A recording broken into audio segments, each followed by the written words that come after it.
Okay, Amy, so great to see you, as I already said. Can you do a quick introduction to yourself and your business, just for anybody who isn't familiar with it? Yes. My name is Aimee McQuilkin. I opened Betty's Divine on the Hip Strip in downtown Missoula 15 years ago, not so long after graduating from the University of Montana, where I studied psychology and women's studies, which I am very directly using doing this. And in 2015, I added a vintage portion, both brick and mortar and online, called Divine Trash Vintage. Awesome. Thank you so much. And how has it been going for you in general right now? It's a roller coaster. I don't think I've ever worked so hard in my life. Yeah. Yeah. Wow. Yeah. Okay. Yeah. Tell me about the CARES Act. I know you got PPP funding. Tell me what that process was like for you. How did you find out about it? How did you pursue it? Tell me about that. Yes. So the PPP funding is part of why I can breathe now. And it really works for my business. And I'll go into that in a little bit. But I know it doesn't really work for a lot of businesses. When I first heard about it and heard about the demand for the emergency disaster loans with the SBA, I kind of felt a little bit jaded and like I shouldn't be applying. The first thing I did was I reached out to my bank, Clearwater Credit Union, and I extended my line of credit, which was, really a big relief, but also taking on more debt. And then it was other business owners. I'm part of lots of little networks of Missoula business owners, same types of businesses like downtown Missoula, boutiques, and then just same value-oriented businesses. And it was my friend at Burn Street Bistro that was like, you need to do this. And I started looking at it again, and then it was MoFi, who is my other lender and close advisor here in Missoula. They sent me the info and they were like, this really is gonna work for you. You need to apply for this by the end of the week or it's gonna be gone. And they're the ones that really pushed me. And I applied at midnight from my desk, AKA my bed. And it was about 6 days. And I had it deposited in my bank account. And really what the PPP is good for is paying your employees, yourself, your employees' benefits, which I offer health insurance and 401k, which I was like, how am I going to afford to pay this? It's quite a bit every month. Payroll liabilities, and then 25% of that you can use for rent, utilities, things like that. And that does have a payback. And I'm hoping not even to have to touch that, but we'll see. Okay, awesome. And we just talked with Charlie Beaton and his banker yesterday, and their advice was, as of yesterday, for this new round of PPP that's being released, if business owners haven't talked with their banks, they need to talk yesterday. So like get on the phone with your bank to talk to them about if you do qualify and what that might look like for you. Yes, that's very smart.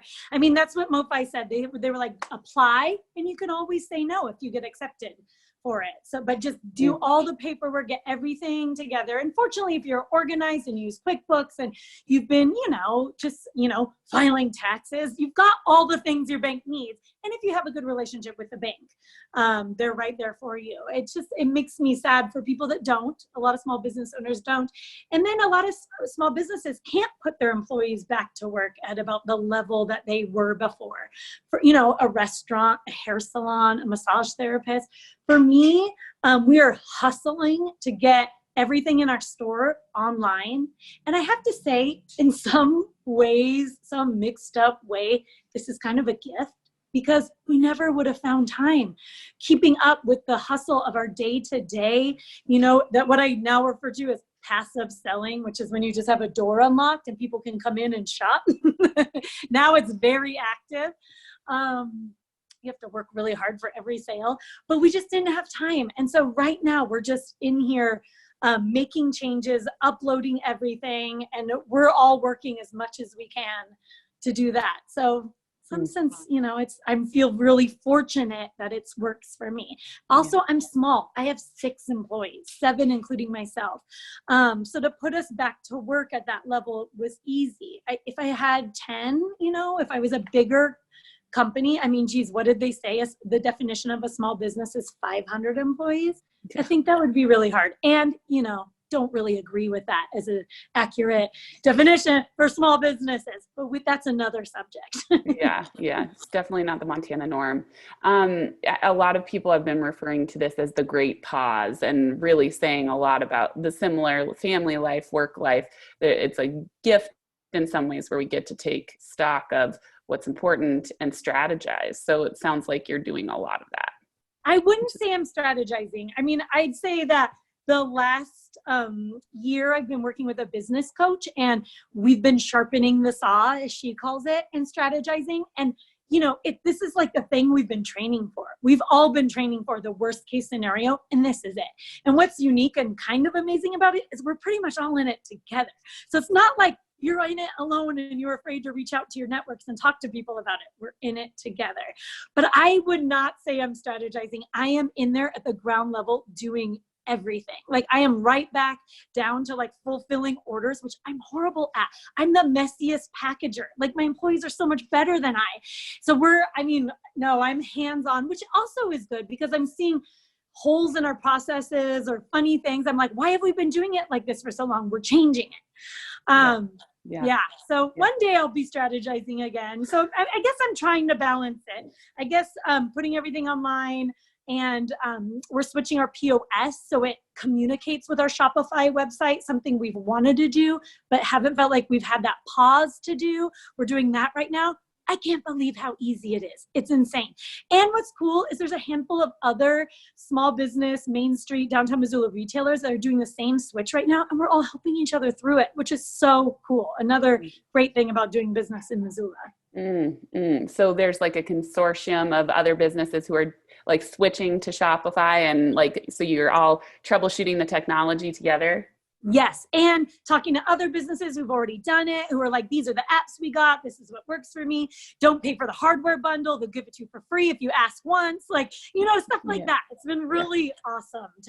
That network is so strong right now. It's incredible. Oh, that's so awesome. Love to hear that. That's great. Okay. So on that element where you're switching your inventory a lot online, you're making technology changes, tell us about new customer needs in the pandemic and how that has switched your business and like going online. I know you already have your subscription model for Divine Trash Vintage, but talk about that a little more.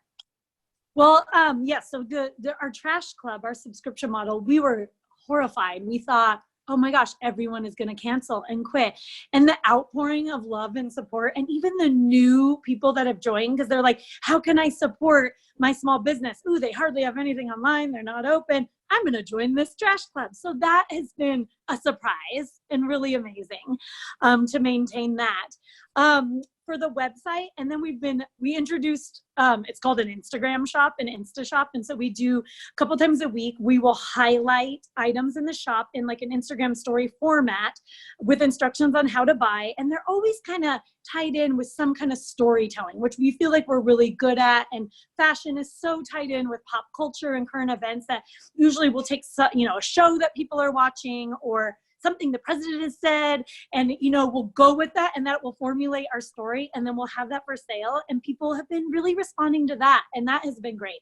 And just in the same way that they would ask us in here how things run, suggestions for comfortable high-waisted pants, suggestions for getting through the last few weeks of pregnancy, all the questions that we had in real life, we're now getting in a virtual format, which is awesome, but we can't see them. So we're connecting with the customers in the same way. At first I was like, in a new, better way. And I was like, no, it's the same way in just a different format. So that's great. And yes, just pivoting to people's needs. I mean, highlighting all the comfortable, casual things that we have. Thank goodness we're not a formal wear shop. We instantly, latched on to the face mask. I mean, I'm usually always wearing mine that I made out of a scarf and old tights. in the store, and I require my employees to wear them also.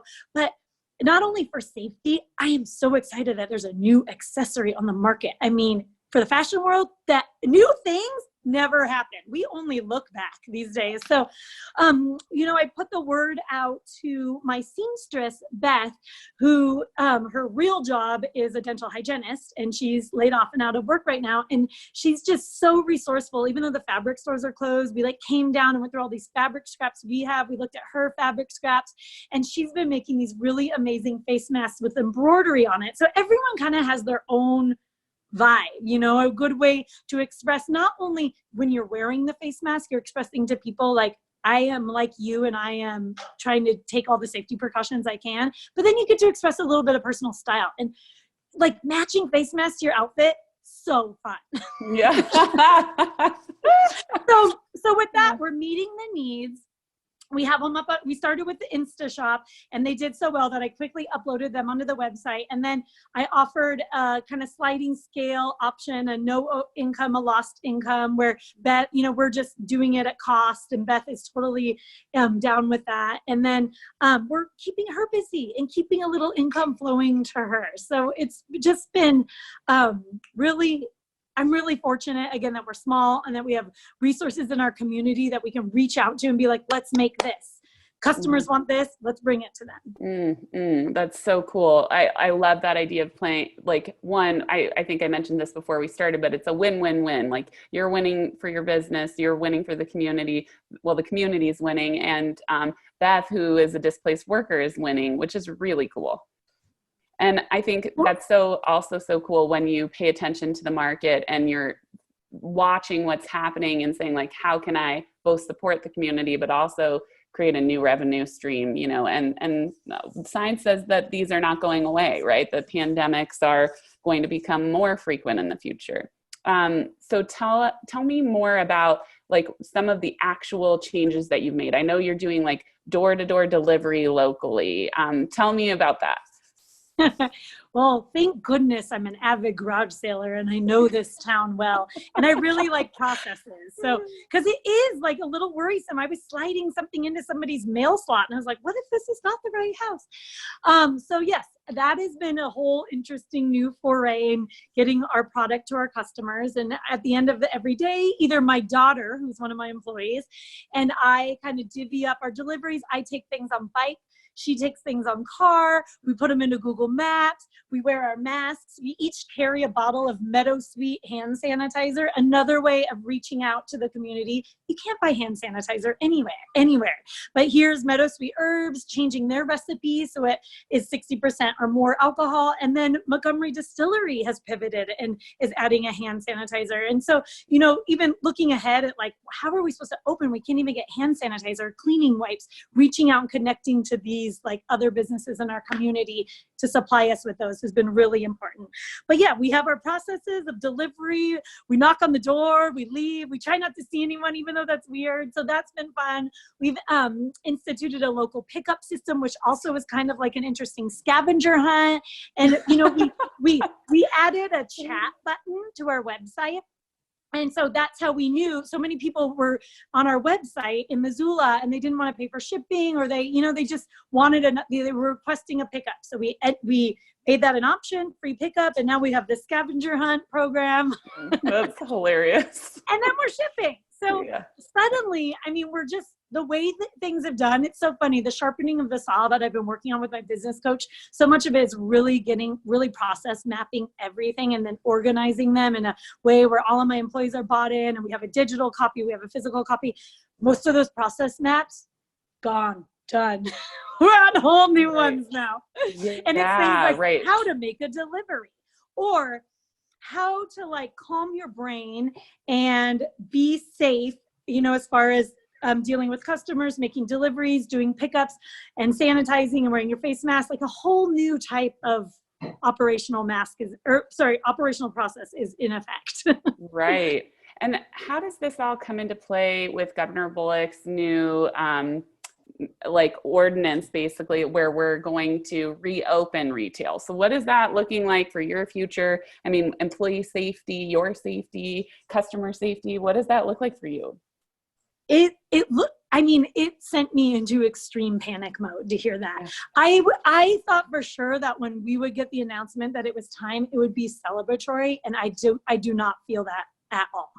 Like I said, you can't even get the equipment, the sanitizer, the sanitizing stations, you know, face masks for every customer. You can't even buy it. And we're expected to reopen and provide a safe, you know, safe shopping atmosphere. When I looked, I went through every bit of his appendix, and nowhere really does it address stores like mine. It's very loose. There's not clear directives. It says keep social distancing and provide, you know, a hand washing station or a place for customers to stay clean, but nowhere does it specify exactly what to do. There's no consistency.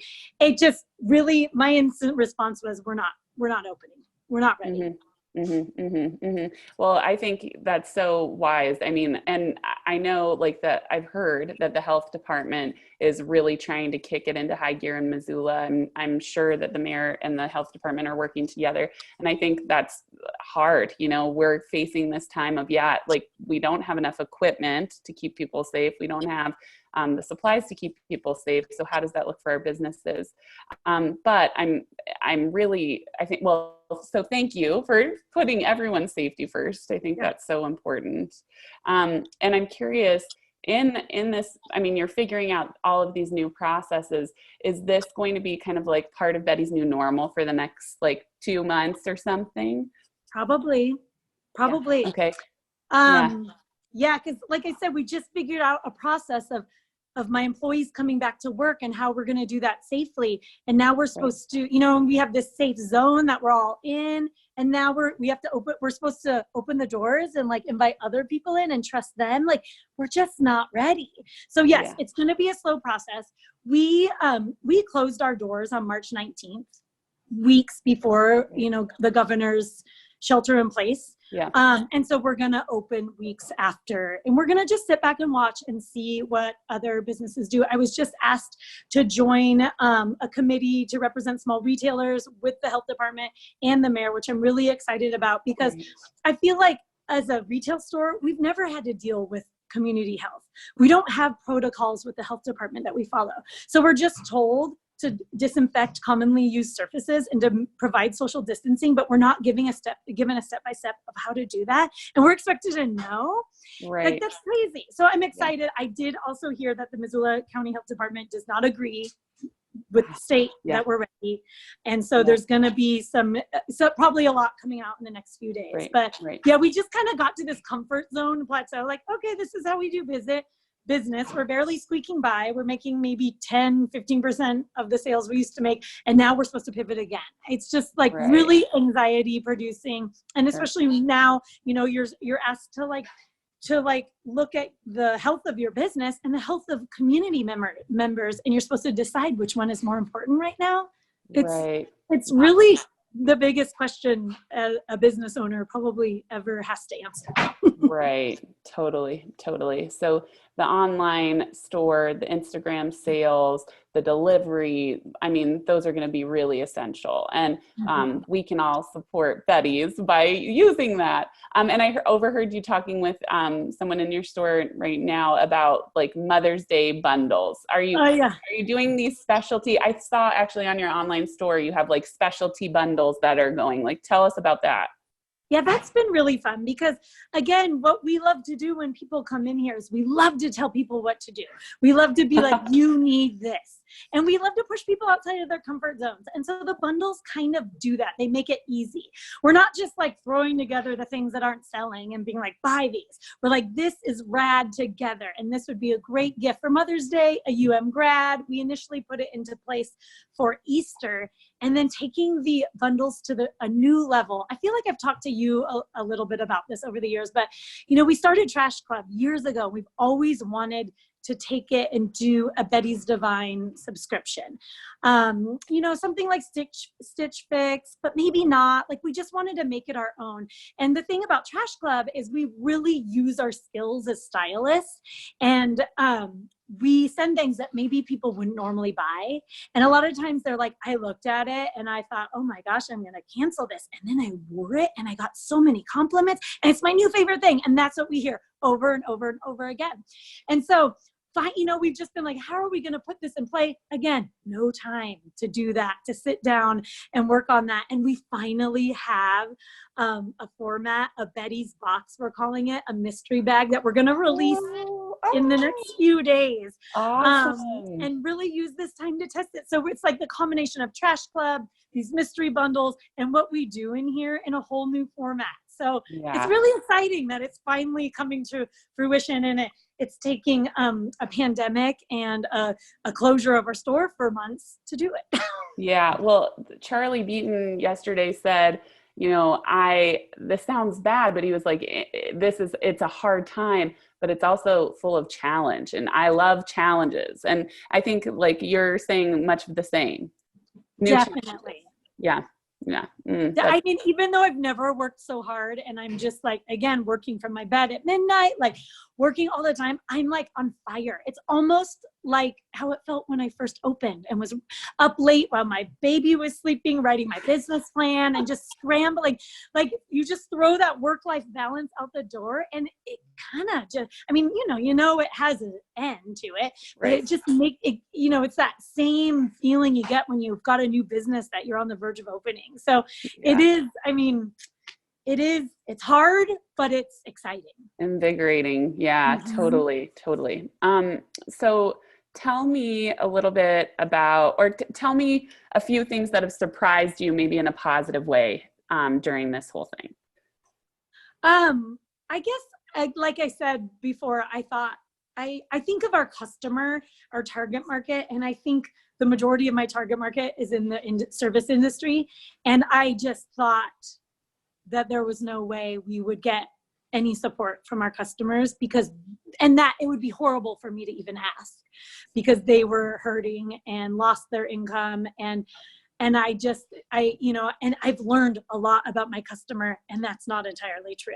And the outpouring of support of people buying gift certificates, which is basically giving us a no interest loan for the future, has just been heartwarming. And just people, I had someone Venmo me $10 that was like, go have lunch on me. Like just the sweetest things. I did deliveries the other day. It was the same day. It was like a magical day. I actually think it was the full moon too. And I'm kind of weird about that kind of stuff.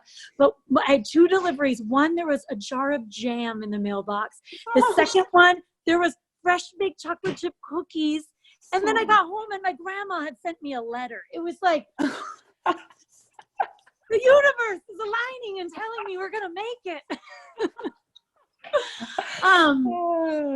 Totally. So that has been amazing. Again, the network and the Zoom meetings and the group texts and everyone at the end, just like throwing down their business boundaries and being like, I love you guys, like stay strong. Like just the like support and the love has just been amazing.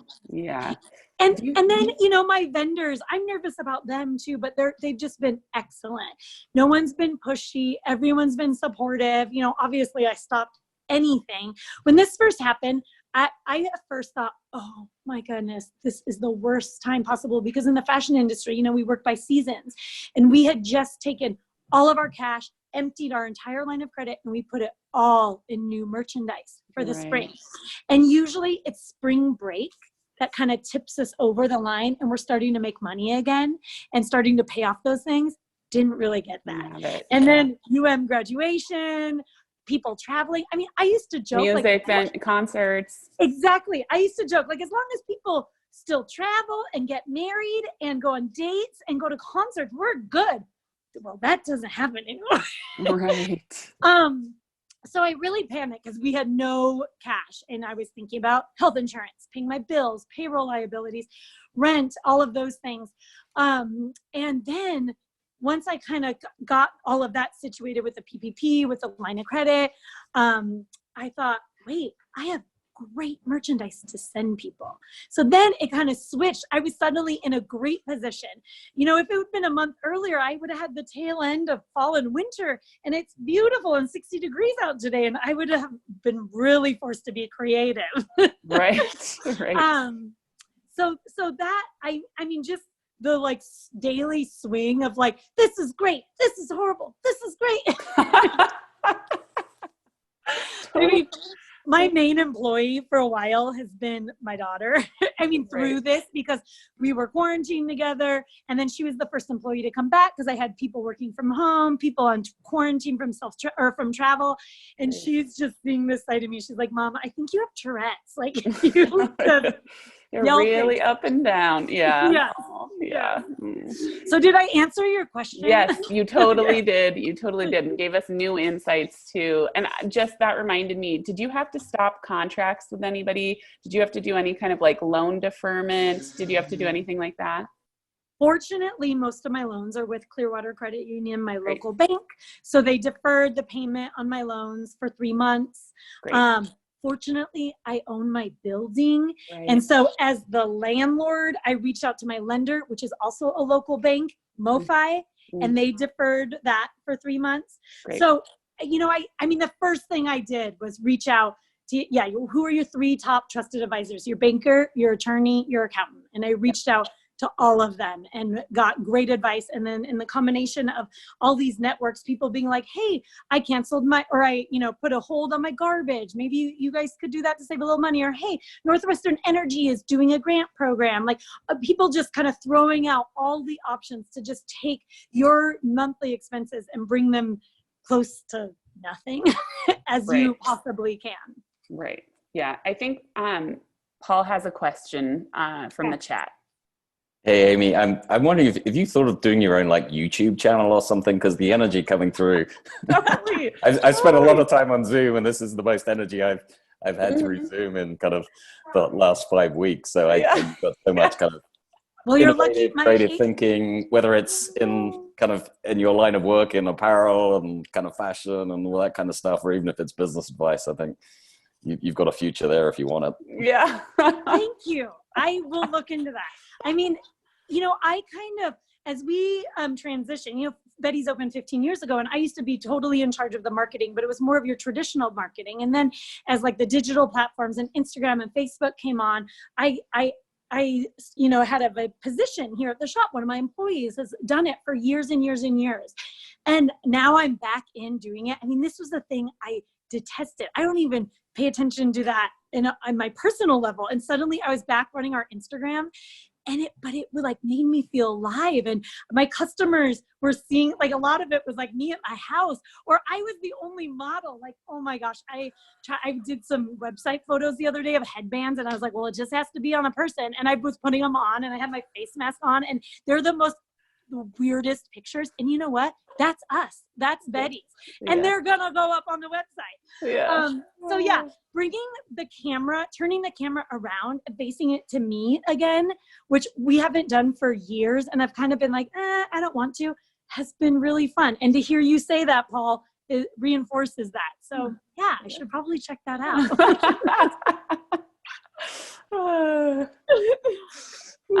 Paul, did you have another question? I guess, and this might be one of your kind of closing questions anyway, but what advice do you have for other folks, whether it's in a similar line of business to you, or just how to sort of, from a mindset perspective, how to think through navigating this environment? I guess just be open to all the possibilities. You know, we get set in our ways, and that feels safe and secure processes. You know, that's how we're able to scale our businesses and step back as business owners, which, you know, it's been interesting. While my employees were on unemployment in March, they were like I was before, like they were on bike rides and on hikes and doing puzzles, where, you know, as the business owner, since I had kind of process mapped everything, I was able to step away and do that. And then it totally switched, and I was back in, you know, doing all the things. So being open to that and being accepting of that, and just, you know, open it up to your network, to your customers. Don't be afraid to ask your customers, what do you guys want to see on the website? Do you guys want me to open next week, as the governor says? You know, and asking your employees. I mean, my employees, I don't think our team has ever been tighter, because I'm asking them more now than ever for feedback, for ideas on new ways of doing things. Because you know, especially after 15 years of business, I'm like, no, we only use QuickBooks POS. And now I'm like, what? This transition? Is this easy? I've been missing out on this long. Openness, and just, you're the leader, but you're also taking it all in. And that's another thing. I think people really need leaders right now. And we're not really getting that. I mean, I talk to other business owners who are like, but that's why we live in a democracy. And that's the great thing about capitalism. Like, we're all free to do whatever we want. But if we had a leader who guided us, and then we could all reopen with some sort of consistency to bring like a calmness and a shopping experience to customers, so they know what to expect. And it's the same at every store and every restaurant and every grocery store. I think we would all appreciate it. And I don't know why we haven't seen that yet. Yeah. So valuable. I think the nugget there may be like, everybody here or everybody who watches this video, you can use your voice, talk with your city council person, be a leader for what is right and what will help us. If you have ideas, we need them. Yes, definitely. And it's hard because, like I said, it's new ground, but you know what? You can try, and you can take feedback and then alter from there, and open yourself up and to do that. Just, you say like, hey guys, this is what I'm trying. I'm open for suggestions. Where before I'd always be like, we're going to go through, like, we're going to launch this product into the world. Like, we know what we're doing, even though we don't, it's always been kind of the way, or like, protecting, sales, or protecting, resources. And now it's just, I feel like it's such an opportunity to connect and be open and be transparent. And, I feel like my strive for sustainability, I've been on a path to B Corp certification I've been working on for the past 6 months. And it has never been more strong and cemented and important than now. So don't lose sight of where you were. Don't make sacrifices. You're going to find out who your customer is more now than ever. Whether you're going to their house to drop things off, I'm like, wow, all my customers live on this street. Weird. I'm learning so much psychographic information. It's crazy. Or, I am finding, we're always told your target market isn't everyone. You can't make everyone happy. And my decision to delay opening until there's something more solid in place has brought me such respect from my customers, that you really find out who they are and you know how to serve them better in the future. Yeah. So true. I think everybody will respect that decision. And I think it shows a lot of leadership downtown. So way to go. I think it's a good decision. And that clearly is a stamp of approval, but anyway. Oh, well, thank you so much. You've been a delight and just a ray of sunshine. So we're so lucky to have had you on today, Aimee. Thanks for asking. Good luck, everybody. Okay. Thanks so much. Bye.